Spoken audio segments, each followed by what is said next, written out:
こんにちは。アニメ紳士です。今回は早々のフリーレン第20話への視聴者の反応をご紹介します。この動画を見るといろいろな感想や解釈を知ることができて、アニメ視聴の楽しみが増えると思います。ぜひ最後までお楽しみください。アニメの出来が良すぎるわ。原作とかさらっと読んでたのに。レッチャーどこで終わったかな。マイが来週までに死んでしまったらどうしてくれんのよ。思ったより試験長そうだな。ここまでずっと短編集だったから意外だ。誰だよ試験編つまらないってやつ。めちゃくちゃ面白いやん。ほんとこれめちゃくちゃ面白いわ。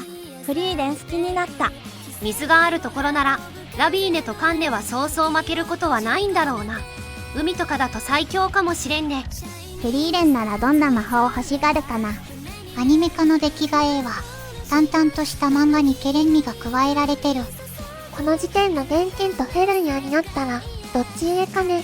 さすがに電剣。電剣じゃないか。あれ使う前もマハトの攻撃いなしてたし。なんかものすごい規模のレベルになってるんやが、魔王を倒した勇者フィンメルってこれよりすごいの。ぶっちゃけおしゃべりしている間に移動魔法ちゃんにできれるよね。いいところで次回に続くな。見た目に反してビアベルさんがいい人だった。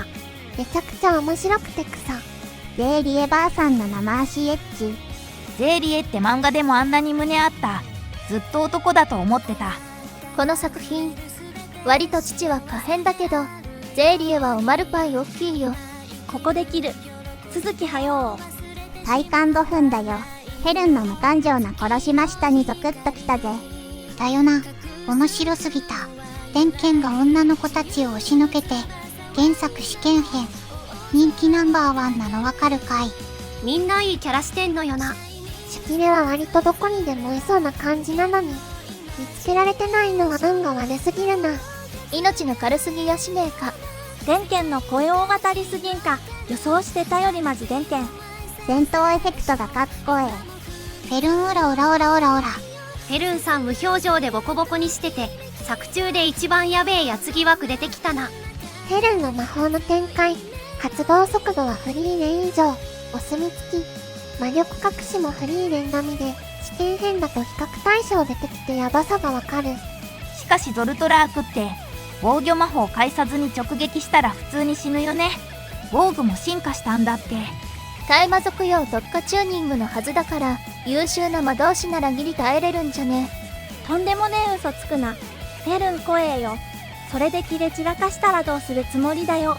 ビアベルが最初から本気で殺す気でかかっていたらフェルンもヤバかっただろうな。フェルンが殺したって嘘ついたの。ルール上欠員が出たら失格だから諦めてもらうため、ユーベルを助けるためってことでいいのか。そう、ハッタリは大事。肝が据わったことするな。恐ろしい子だわ。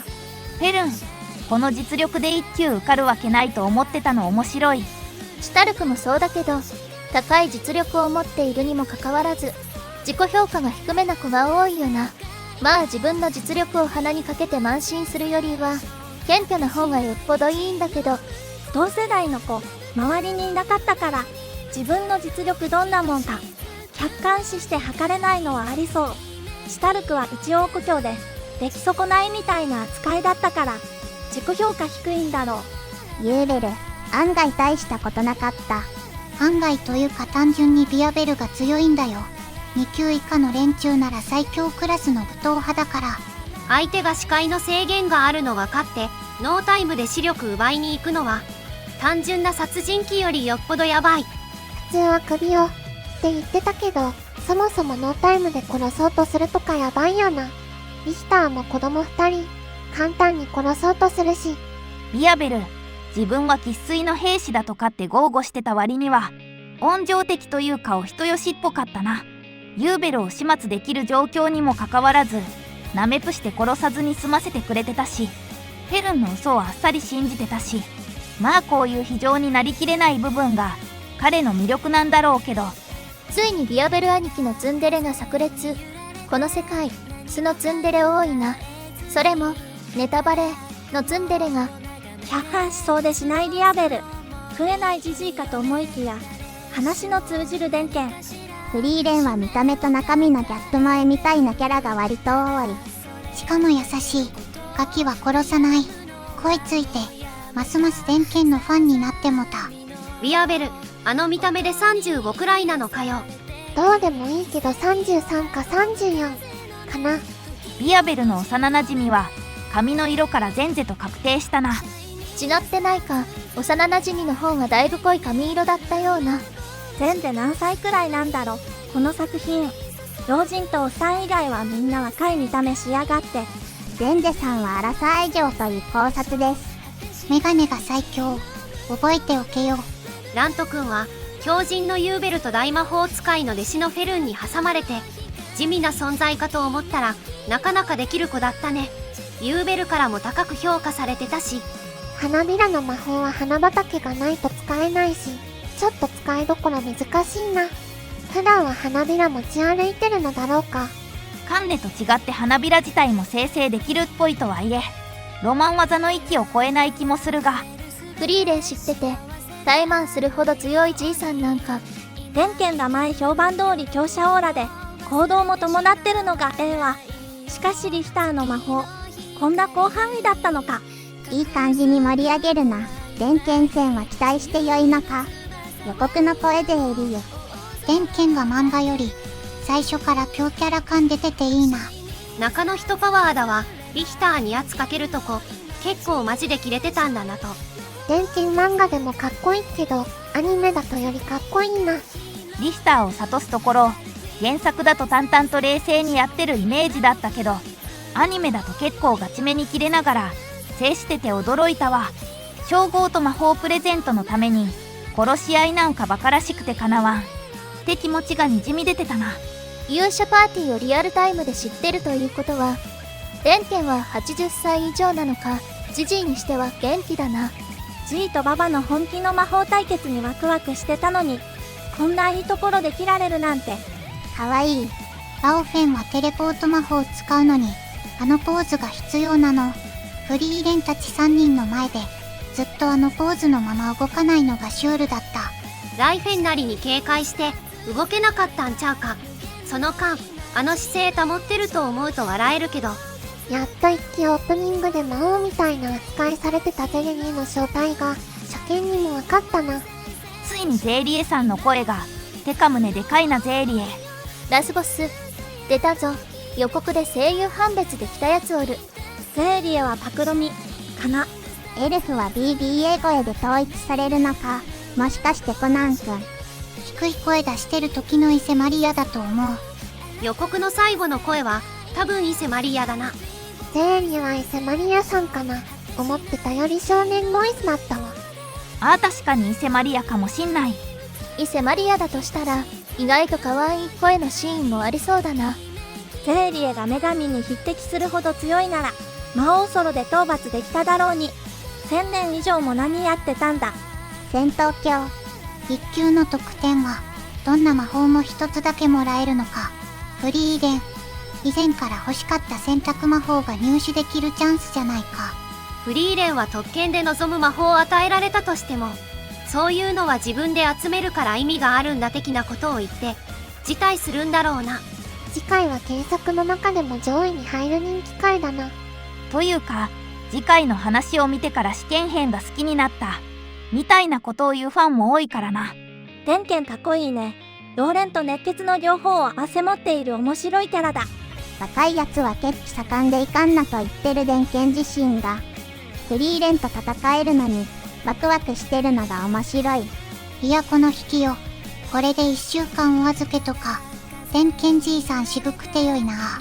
最後のフリーレン様の構えかっこよすぎる。ここで、そうだね、若いよね、とか言わないフリーレン。老人扱いされたくないから。電剣とフリーレンの対峙で終わり次回へ。熱い、熱すぎる。早々のフリーレンが面白すぎてやべえ。このアニメ構成や見せ方がうまいわ。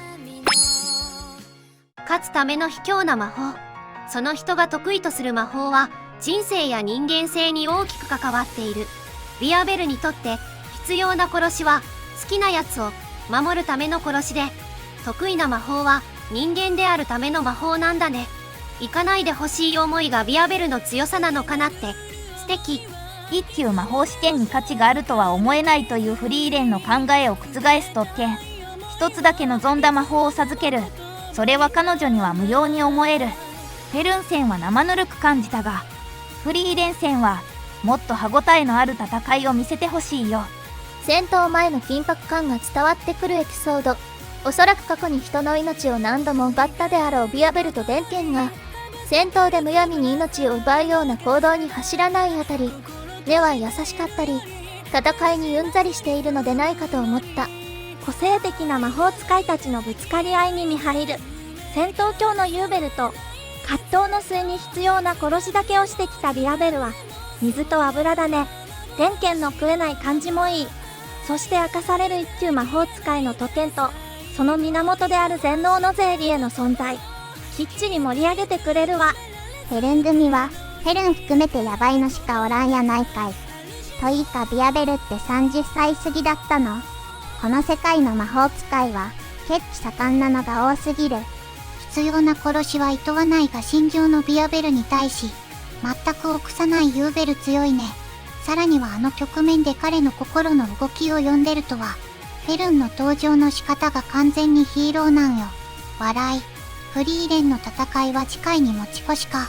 ゼーリエとはどんな関係なんだろう。今回はバトルメインになるかと思いきや、割とそうでもなかったな。シティレの捕獲とは言いつつ、殺しによる数減らしも兼ねた対人戦を本質とした試験なのは立ち悪いなとは思いますね。ゼーリエから好きな魔法を一つ授けてもらえるらしいけど、フリーレンなら絶対変な魔法をもらうだろう。ヘルンとエール、ユーベルとビアベル、ラントとシャルフ、それぞれの魔法を駆使した駆け引きが見応え抜群で、30分があっという間だった。もっと冷徹なのかと思っていたビアベルも、人間味が溢れていて魅力的だったし、仲間との空気感も良かったです。ついに描かれた例のおんぶシーン。ビアベル君のことがどんどん好きになるお話。こんなサイコパスっぽい顔と経歴をしておいて、仲間を見捨てられない善良なおじさんなのよいよね。そもそも動きを止めるだけの魔法なんて優しすぎる。どの戦いも見応えがあった。その中でもフェルンが一つ抜けてたのは、いわゆる組打ちの強さを描いたことへの創作論的な驚きだろう。こいつ組打ちで勝ち上がった。争奪戦に見せかけた対人戦、必要な殺しと不要な殺し、ビアベルの優しさが運を引き寄せる。人類の魔法使いの頂点にいるゼーリエの存在。一級魔法使いになると、望んだ魔法を手に入れることができる。さあ次回はロー魔法使いフリーレン VS デンケン。楽しみ。ビアベル周りの演出が良かった。ユーベルが投げた仕切りを目で追う芝居と幼少時代の表情。先週までただの悪人だったキャラに一気に深みが出てきましたね。あとこのアニメは一目が標準装備のキャラが多くていい。栄唱も決めポーズもなく淡々と打ち出される魔法の応酬。早々のフリーレンらしさが炸裂していた。力技で圧倒するフェルンがかっこいい。ビアベルはその顔も性格も魔法の性質も魔族と戦う理由も孫うことなきイケメンだ。ユーベルの魔法アンダノーモーションだったのか。魔法使い同士の戦闘は違和感を感じる部分はあるけど、この作品では力比べより相性やわずかな好きといったリアリティが焦点ゆえ、迫力のあるシーンになっていることに感謝。イアフェルンは力押しだったけど、クールに数の暴力で圧倒するフェルンがめちゃ強で気持ちいい。ユーベルばかり気にしていたが、ビアベルチームの3人もかなりの気に入ってしまった。この選抜試験、両キャラいっぱいだから魔王討伐チームでも作って、引き続き参戦させとくれ。フリーレンとデンケンの会話カットが面白い。フリーレンを危険視するデンケンが掲げる杖。その先端形状に、まだ未熟なカンネとラビーネは絡み取られる。彼にとってはすでに自分の手中で、相手にするまでもないってことか。意図を感じる構図で、人によって印象が変わりそうだ。ビアベルの過去が掘り下げられてたね。戦争で子供の肉の盾を使われたのか。そしてデンケンじいさんはアニメになるとさらにかっこいいな。実力の受験生の中でフリーレンの次に強いと思うし、フェルンならいい線いきそうだけど、実戦経験の差で負けそう。なんつ面白さ。キャラが生き生きと互いの姿を浮かび上がらせる。それが物語の深みをより増していく。ザインの存在が3人の距離をうまく見せたけど、早々のフリーレンは人のつながりを違和感なく見せるのがすごくいい。イアベルいいな。次回、魔法の世界の真髄を見るか。魔王を倒しても争いはなくならない。平和も訪れない。その事実から目を背け、以前と変わらぬ日常が繰り返される。本作のテーマね。誰かの正義は誰かの悪。魔王を倒され困る人も、結局人間が一番怖いとは言わないけど、その無情を最も感じてるのは長命のフリーレンね。対人戦が始まり激化する試験。人間とはよく深く、女子供を戦場へ送る醜い生き物か。そんな人の業も見える一方で、非道になりきれぬビアベルに、それでも憎みきれない人への慈しみが感じられるのが印象的な1話。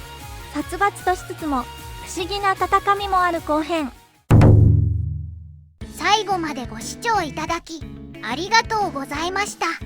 皆さんのご感想や注目ポイント、考察などありましたら、コメントで教えていただけると嬉しいです。